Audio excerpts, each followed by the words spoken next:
Coffee morning sa mga Starbucks lovers. Yan na nga, after sa pagpipilit sa mga parents ko, pinagbigyan na rin akong pumunta dito sa Starbucks Reserve sa Tagaytay, Hiraya. Grabe, ang haba ng pila. Yan, nakapasok nga kami. Ang ganda ng loob, ang ganda din ng view ng Taal, kitang-kita. Yan. Ngayon yan ay mga exclusive na pastries na dito lang makikita sa Starbucks Reserve. Yan, ang dami.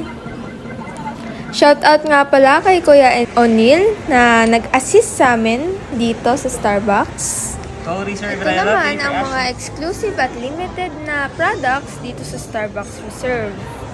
Ito, dahil gusto ko ng kape at ng souvenir, bumili sila mami ng coffee beans, French press, at mga tumblers para makagawa ko. Yan, gumagawa na ako ng coffee. With the help of Kuya O'Neil na nag-guide sa akin kung paano. Yan, isang press, then boom, meron akong coffee. Yan, lalagyan na lang ng sugar at pwede nang inumin. Yan, tinikman na namin ang coffee ko. Nakalimutan ko, ang init nga pala ng kape. Enjoyable naman, happy ako at literal nagkape lang kami sa Tagaytay. For the happy ng girl. Nag-travel lang naman kami ng 10 hours from Tanay, Tagaytay, Tanay. Thank you for watching!